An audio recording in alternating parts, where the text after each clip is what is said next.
제가 며칠 전에 이 돈다방 미쓰리 표지 사진을 바꿨습니다. 여러분들께 미리 좀, 공지를 해드렸어야 되는데, 갑작스럽게 좀 바꿔서 여러분들께서 좀 놀라셨을 텐데요. 유튜브는 이미 활성화되어 있고요. 이제 팟빵에서도 썸네일 기능을 좀 활성화시키기 위해서 진행자들한테 지금 이 썸네일을 권장하고 있는 중이거든요. 그래서, 저도 요즘에 열심히, 파워포인트로 썸네일 만드는 방법을 좀 연습하고 있는 중이어서 그 연습하는 가운데 어찌 보면 이제 첫 번째 작품이 돼버린 거죠. 그래서 아마, 표지는 건드리지 않을 거고요.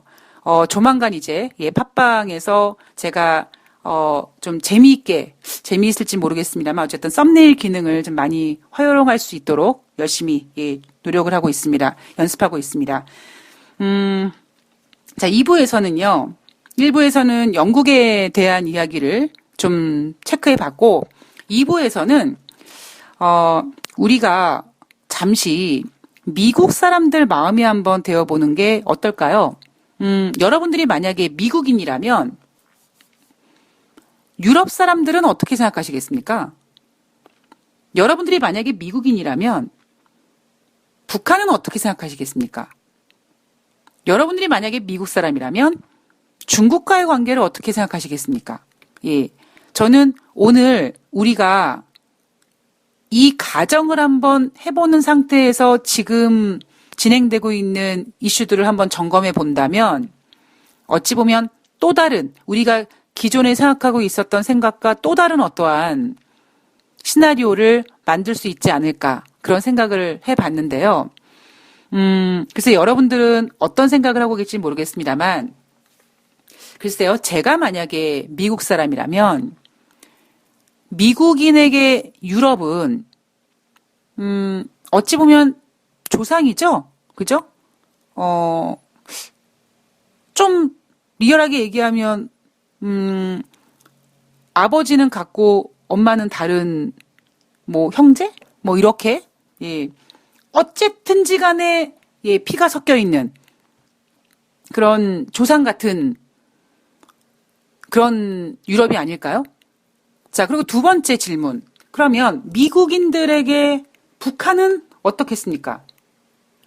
조금 더 질문을 구체적으로 드린다면 여러분들이 만약에 미국인이라면 북한이 정말 미국 본토에다가 미사일을 날릴 수 있을 거라고 생각하시겠습니까? 아니면 에이 그러진 않을 거야 라고 생각하시겠습니까?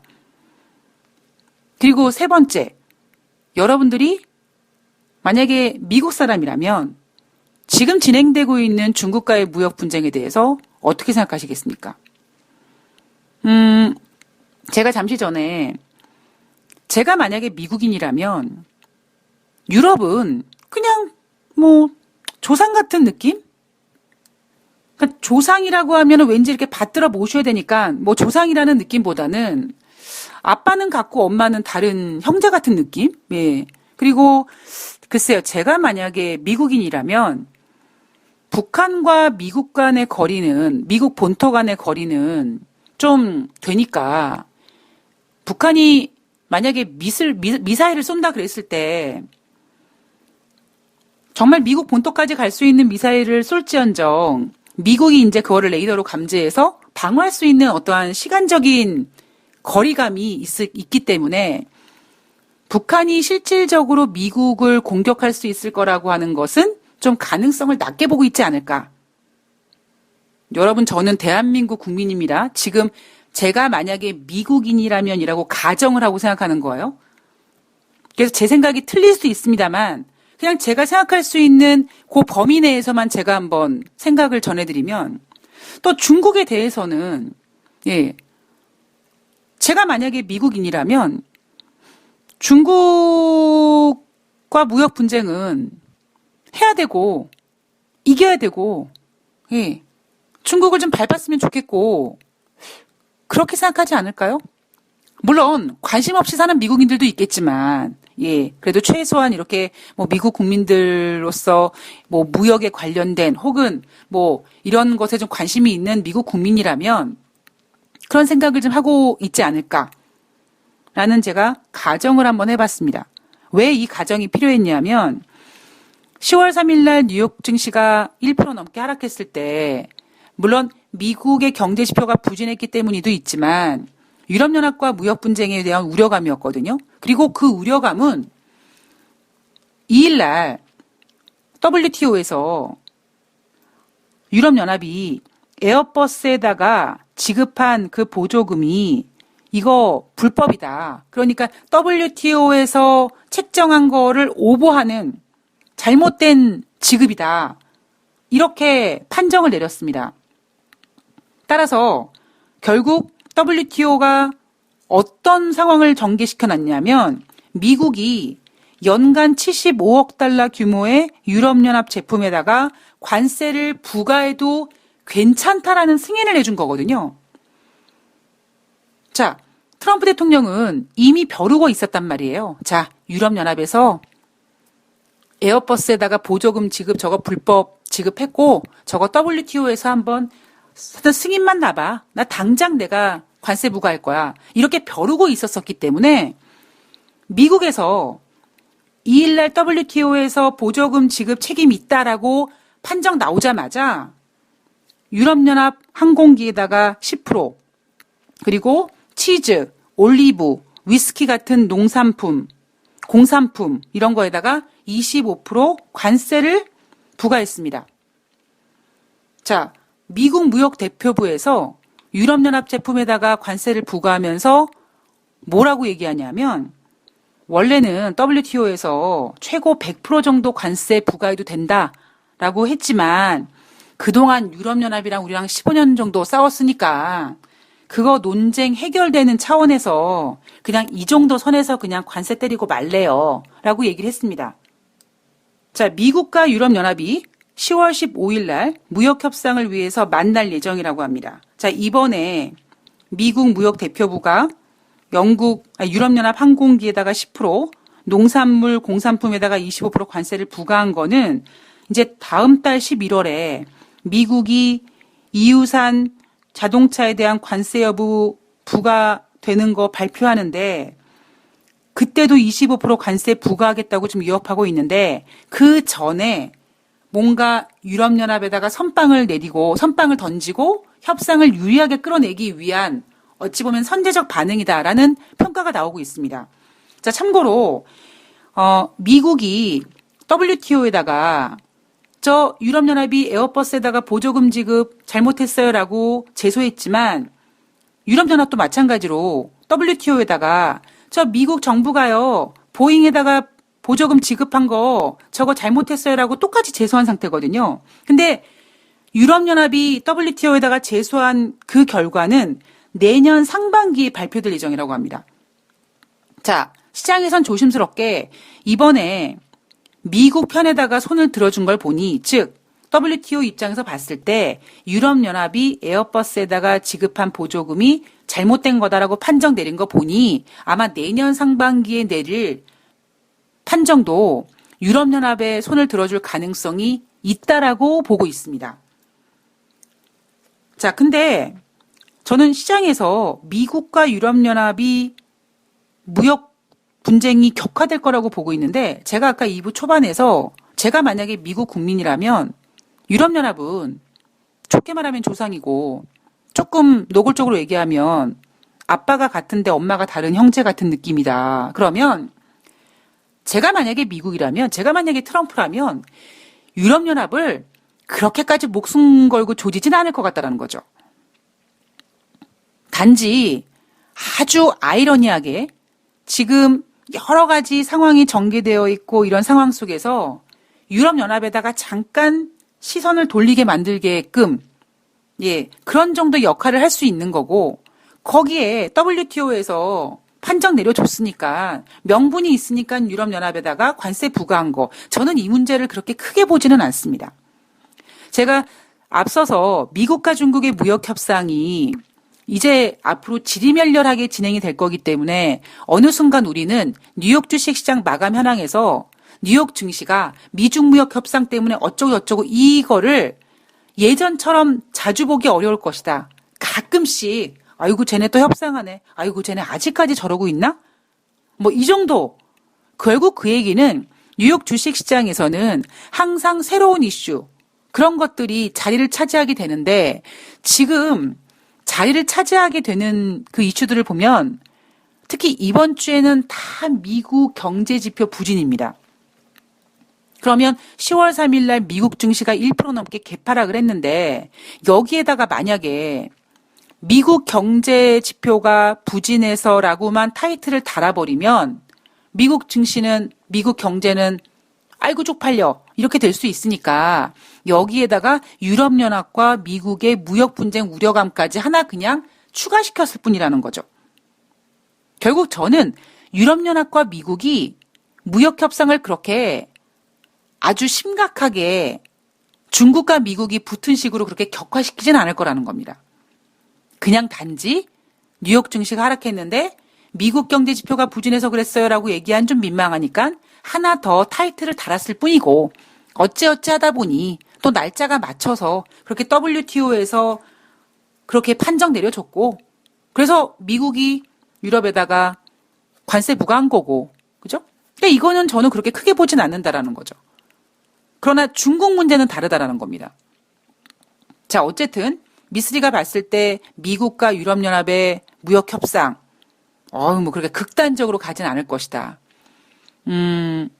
이렇게 얘기하면 좀 되게 좀 그런데 제가 앞서도 한번 이런 얘기 드렸는데 남자와 여자가 싸울 때 남자가 여자를 이길 수가 없다. 왜? 왜 남자는 여자를 못 이겨? 그 여자니까 봐주는 거야? 그러니까 이런 그런 논리를 떠나서 좀 심오한 얘기를 해보자면 남자는 여자 몸에서 나왔기 때문에 이길 수가 없다. 그것처럼 어찌 보면 미국은 유럽에서부터 나왔기 때문에 유럽을 크게 건드리지는 못한다는 겁니다. 자, 그래서 미쓰리는 유럽연합과 미국의 문제는 그렇게 크게 우려하지는 않는다라고 보고 있고요. 자, 제가 어제 에콰도르가 내년도부터 오펙에서 탈퇴한다. 올해 1월 달에 카타르가 탈퇴한 것처럼 에콰도르도 탈퇴한다. 자, 왜 탈퇴하느냐? 우리 에콰도르 배고파 죽겠는데 오펙에 포함되어 있다 보니까 감산을 지켜야 되고 감산을 지키다 보니 팔 유가가 없으니까 유가를 생산할 수가 없으니까 원유를 생산할 수가 없으니까 우리 더 이상 못 버티겠다. 우리 그냥 오펙 탈퇴하고 우리가 그냥 원유 생산해서 팔아가지고 우리 어떻게 재정 적자 좀 해소할게.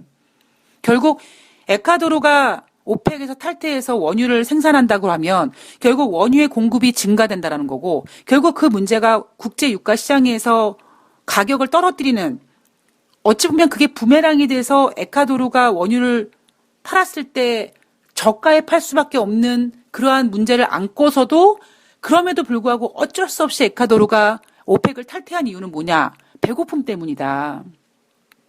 배고프면 눈에 뵈는 게 없거든요. 자, 지금 에콰도르가 어떤 상태로 안 좋냐면 지난 3일 날 정부가 자정을 기해서 유가 보조금을 폐지했다고 합니다. 그러면 유가 보조금을 폐지했으니까 유가가 인상되겠죠? 자, 유가가 인상되면 많은 국민들이 힘들어하겠죠? 가뜩이나 경기도 안 좋아 죽겠는데. 그랬을 때 지금 에콰도르 국민들은 대중교통 운항을 중단했다고 합니다. 버스나 택시 기사들이 파업했다고 해요. 자, 그러자 교통이 그렇게 차단되니까 학교에서 휴교령을 내려서 수업이 중단됐다고 합니다. 그리고 일부 시민들은 거리에서 타이어에다가 불을 지피면서 막 타이어를 태워가면서 도로 봉쇄하고 시위를 하고 있다고 합니다. 이거 왜 그래요? 배고픔 때문에 그래요. 에콰도르는 올해 초에 5조 원의 IMF 금융 지원을 받았지만 여전히 재정 적자가 커지고 있고 배고파지고 있고 그러다 보니 국민들이 이제 들고 일어나서 반정부 시위가 격해지고 있는 겁니다. 배고픔이 이렇게 무섭습니다. 참 이해가 안 가죠. 그동안 그렇게 돈을 풀었는데 그 돈은 다 어디 갔을까요? 그러면 그 돈이 다 회수가 됐다? 반 이상이 회수가 됐다? 그거는 저는 좀 그러니까 이론적으로는 맞는 얘기일 수 있는데 결국에 여러분 잘 생각해 보시면 이번에 유동성이 막 커지고 그랬을 때 잘 나가는 나라는 잘 나갔지만 못 나가는 여전히 못 나갔습니다. 그게 뭐예요? 결국 빈익빈 부익부거든요. 그러니까 빈익빈 부익부 상태에서 유동성을 회수해 버렸기 때문에 부는 어느 정도 버티고 있지만 이미 빈이었던 곳들은 더 힘들어서 이제 아우성을 치는 거죠. 아르헨티나 그러죠. 에콰도르 그러죠. 얘네만 그럽니까? 뭐 브라질 뭐 이런 남미 같은 애들은 뭐 인도 이런 애들은 뭐 배부르고 등 따뜻하고 이러진 않잖아요. 그러니까 이런 문제들을 우리가 한번 고민해 봐야 된다는 거죠. 그리고 제가 염려하고 있는 거는 이런 거예요. 제가 오늘 아침에 새벽에 일어나서 대한민국 IMF 이 구제금융 받았을 때를 한번 검색해 봤거든요. 어찌 보면 저로서는 진짜 세상 모를 때 벌어진 일이다 보니까 그리고 제 입장에서는 오히려 IMF가 터졌을 때 그 우리 할머니가 이제 막 서울에 있는 집을 팔고 인천으로 싸게 이사를 가고 그 남은 돈으로 은행에다가 적금을 들었는데 IMF 때 금리가 막 솟다 보니까 은행 이자로도 어찌 보면 생활이 됐던 그런 그 생활을 하다 보니까 저는 IMF에 대해서 그렇게 크게 실망을 하진 않았습니다. 그러니까 크게 그렇게 뭐라 그럴까요? 이렇게 현실로 느끼지 못했어요. 이런 건 있을 수 있죠. IMF가 터지다 보니까 그 이후에 이제 기업들이 직원들을 뽑을 때 대부분 계약직으로 뽑다 보니까 계약직 입사가 됐기 때문에 그 정도의 뭐 걱정이었지. 실질적으로 저는 IMF 때 그렇게 뭐 크게 제가 뭔가를 경험해 보지 못하다 보니까 새벽에 일어나서 대한민국 IMF에 대해서 한번 검색을 해봤거든요. 1997년도 12월 3일 날 대한민국 IMF 구제금융 신청을 하게 되고요. 총 195억 달러 구제금융을 받게 됐더라고요. 그리고 1997년 12월 달에 신청을 해서 2001년도 8월 23일 날 조기 상환을 했습니다. 빨리 한 거죠. 그죠? 한 4년 정도 만에. 이때 IMF가 터지자마자 국민들이 막 금모으기 운동하고, 대한민국에서 IMF가 터졌을 때 이렇게 4년 만에 조기 상환을 할 수 있었던 그 저력이 뭘까라고 생각해 봤거든요. 근데 제가 짱구를 굴려본 결과 우리나라 사람들은 그때 IMF가 터지기 직전만 하더라도요. 빚이라면 큰일 나는 줄 알았던 사람들이잖아요. 그죠? 우리 어르신들이 인생을 살아가면서 빚 없으면 되고 경찰서 안 가면 되고 법원 안 가면 된다고 그럼 잘 사는 인간이라 잘 인생을 사는 거라고 예. 그것처럼 빚 얻으면 큰일 나는 줄 알았던 시대다 보니 IMF에서 그렇게 IMF에다가 빚을 졌다. 그러니까 아이고 큰일 나는 일인 거죠. 국가적인 면에서. 그러다 보니까 목숨 걸고 갚은 거고. 그죠? 그래서 조기 상환하게 된 게 아닌가 전 그런 생각을 해봤습니다. 자, 그런데 문제는 이런 에콰도르나 그리스나 이탈리아 이런 나라들은 걔네들은 뭐 미국도 마찬가지고 어느 정도 뭐 감당할 수 있는 빚은 국가의 축복이라면서요. 그러니까 그렇게 생각하고 있는 나라들이 생각하고 있는 부채와 우리가 생각하고 있는 부채는 달랐던 거죠. 그러니까 제가 어제 뭐 에콰도르에서 재정 적자 우려감으로 오펙에서 탈퇴해서 뭐 원유를 생산해 가지고 팔겠다. 그게 솔직히 뭐 해외 부채 갚겠다라는 거겠냐? 자기네들 그냥 계속 편하게 살게. 그러니까 편하게 사는 건 아니지만 일단 자기네들의 어떤 그냥 소비를 유지하겠다라는 거지. 제가 이렇게 말씀드린 이유가 유럽이나 예 글쎄요. 일본도 그럴까요? 뭐 대부분 유럽 국가들이 이러한 마인드를 가지고 예, 어느 정도의 빚은 그냥 그럴 수 있는 거고 예. 세계 인류 역사상 가장 최초의 금융위기가 어디서 나왔는데요? 네덜란드에서 터졌는데요. 그렇기 때문에 우리가 지금 우리도 그때 이후로 이제 신용카드가 보급화되고 대출이 일반화되고 어찌 보면 은행에서 신용등급 잘 받으려면 어느 정도 대출이 있어야지 좀 대접받고 이러다 보니 빚에 대한 감각이 없어졌고 빚의 무서운 거를 잘 실감을 못하는 거죠. 그러려니 하고 사는 거죠. 이게 굉장히 무섭습니다. 언제 무섭냐?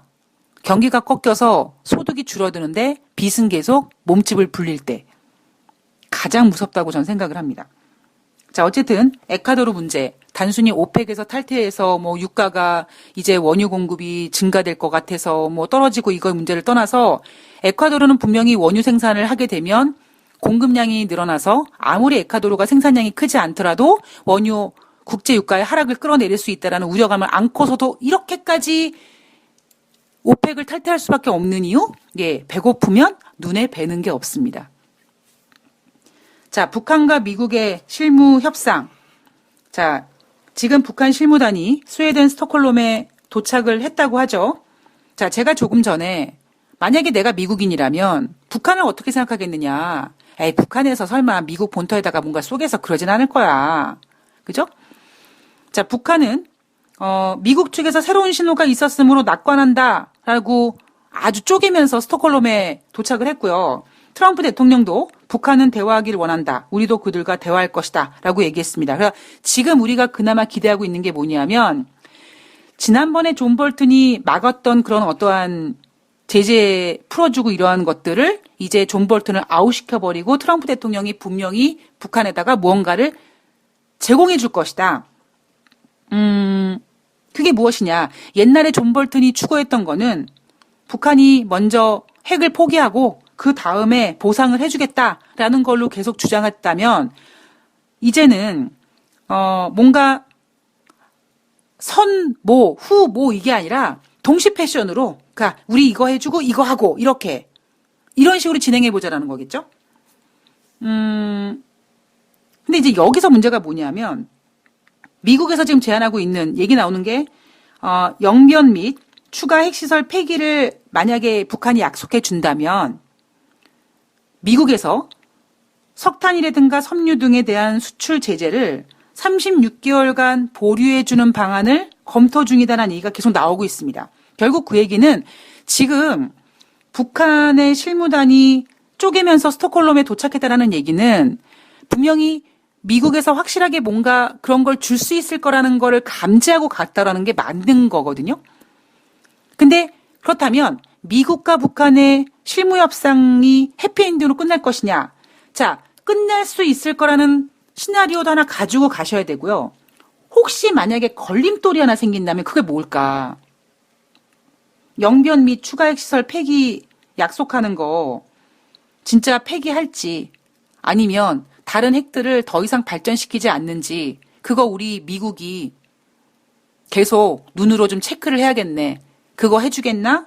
즉 검증하고 북한이 핵시설 폐기하고 핵무기 발전시키지 않는다라는 거를 계속 그 진행 과정을 감시하는 그 어떠한 감시 조직을 만들고 이런 거 부분에 있어서 북한과 의견이 다를 수도 있다라는 거죠. 우리가 그런 시나리오도 가지고 이번에 북미 실무 협상을 기대해야 될 것 같습니다. 이미 김정은과 트럼프 대통령이 만났지만 이미 그 뒤의 결과가 사실 좋지 않았습니다. 그리고 우리 투자자들은 매번 그렇게 당했어요. 작년 6월 15일 날 뒤에 뭐가 있을 것 같았는데 없었고 그리고 올해 6월 달도 마찬가지였습니다. 계속 그런 얘기가 흘러나왔지만 실질적으로 뭔가 좋아진 거는 없었단 말이에요. 그러니까 지금도 마찬가지로 실무협상단이 스톡홀름에 도착했고 미국에서 새로운 신호가 줬고 뭐 이렇지만 지금 결국에 미국이 북한의 비핵화를 생각하다가 지금은 핵 동결까지 양보를 한 상태이기 때문에 결국 지금 미국과 북한의 협상에서는 북한이 어찌 보면 미국을 핸들링하는 키를 쥐고 있기 때문에 만약에 미국 입장으로서는 야 우리가 이렇게까지 36개월 수출 제재 풀어주는 대신 니네 안 해? 야 니네가 이 정도는 진행 과정 감시하게끔 해줘야지 라고 들이댄다면 북한 입장에서는 옌병을 안 해? 이렇게 할 수도 있다라는 겁니다. 예. 그런 부분도 우리가 고려하면서 북미 실무협상 체크를 해봐야 될 것 같고요. 그리고 마지막으로 미국과 중국의 무역협상은 뭐 이번 주에 좀 조용하죠.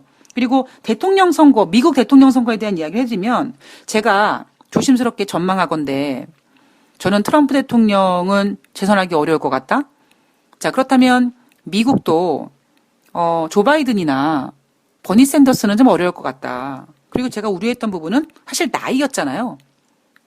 근데 지난번에 1일 이 지금 민주당의 2위의 후보에 오른 지지 후보에 오른 샌더스 의원이 네바다주 유세 도중에 이상을 느껴서 병원에 입원을 했고요. 동맥 혈관 폐색으로 스텐스 2개를 삽입하는 시술을 받았다고 합니다. 그래서 10월 15일 날 TV 토론 여부 참석할 수 있을지 없을지 불투명하다고 합니다. 거기에다가 지금 조 바이든 같은 경우에는 우크라이나 그 사태 때문에 우크라이나 사태가 트럼프 대통령의 탄핵도 문제지만 어찌 보면 조 바이든한테도 지금 불리한 상황이기 때문에 지금 상황에서 70세 엘리자베스 워런이 민주당 경선 승리 가능성 49%까지 지금 올라왔다고 합니다. 저에게 여러분들이 야 미쓰리 그럼 너 워런이 될 거라고 생각하니? 아직 모르겠어요. 자, 워런 같은 경우는 거대 기술 기업 해체하기를 원하는 사람이고 부유세 2에서 3% 부과하기를 원하는 사람이고 주립대 등록금 면제 학자금 대출 면제 주려고 하고 있고 건강보험 공공화하려고 하고 있고 노조의 기업 이사회 40% 선출을 시키려고 하는 즉 급진 정책을 쓰고 있는데 뭐 거대 기술 기업 해체라든가 뭐 이런 것들을 보면 월가 쪽에서 즉 돈을 갖고 있는 월가 쪽에서는 엘리자베스 워런이 참 마음에 안 드는 후보죠. 자, 그렇다면 사실 공화당 쪽에서도 보면 트럼프 대통령이 만약에 탄핵이 된다면 글쎄요. 예. 앞으로 어떻게 전개될지 모르는 거거든요. 그래서 일단 제가 오늘 들려드리려고 하는 내용은 앞으로 트럼프 대통령을 포함해서 대통령 선거는 앞으로 1년이 넘게 남았기 때문에 저는 건강에 대한 그 관심이 좀 커지지 않을까. 제가 얼마 전에 몇 달 전에 미국의 대통령 선거에서 후보들의 나이가 좀 문제가 될 것이다라는 이야기를 해드렸던 적이 있었었는데 일단 지금 이 상태로 간다면 샌더슨 의원은 후보 포기할 가능성도 배제할 수가 없고요. 후보로 계속 간다고 해도 국민들이 불안한 거죠. 예. 언제 어떻게 되실지 모르는 상황에서 이거 어떻게 미국을 몇 년씩 맡길 수 있느냐. 그런 어떤 부담감 때문에 지금 미국 민주당의 대선 구도 판도가 좀 바뀌고 있는 것 같습니다. 자, 이런 것들도 꼼꼼히 체크해 보시면서 증시에 임하셨으면 좋겠습니다. 자, 오늘 10월 4일은요. 삼성전자 잠정 실적 발표하는 날입니다. 중국은 오늘 휴장이고요.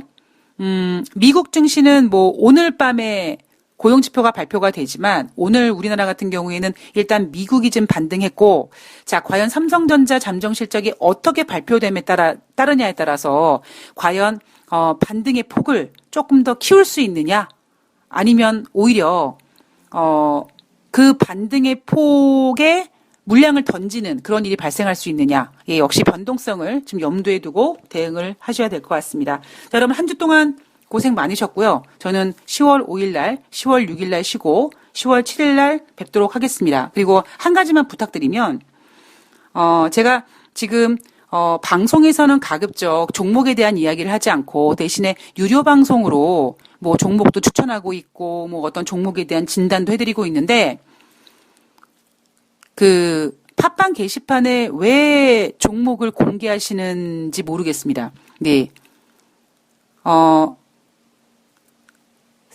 그렇게 아무 생각 없이 유료 방송에서 공개된 종목을 게시판에다가 공개하시면 다른 돈 내고 들으시는 청취자님들은 뭐가 되며 그거를 진행하는 저는 뭐가 됩니까? 제발 여러분 생각을 좀 하시면서 생각을 좀 하셨으면 좋겠습니다. 다시 한번 작년에도 이런 일이 벌어졌죠. 이게 지금 며칠 전에 있었던 일입니다. 제가 그때는 말씀을 안 드렸는데 한 번은 제가 좀 진지하게 여러분께 말씀을 드려야 될 것 같습니다. 돈을 내고 듣는 방송은 그만큼 이유가 있어야 되고요. 그 정보는 밖으로 새나가면 안 된다고 생각을 합니다.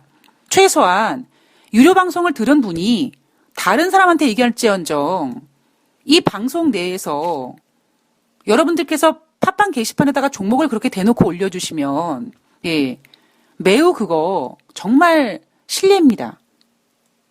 작년에 바택 때도 마찬가지였고 이번에 또 그런 일이 전개가 됐습니다. 예, 팟빵에다가 그런 내용의 글을 써주실 때 한 번만 더 생각을 해보시고 예, 글을 좀 올려주셨으면 좋겠습니다. 자, 여러분 모두 예, 한 주 동안 고생 많이 하셨고요. 저는 10월 7일 월요일에 뵙도록 하겠습니다. 네, 고맙습니다.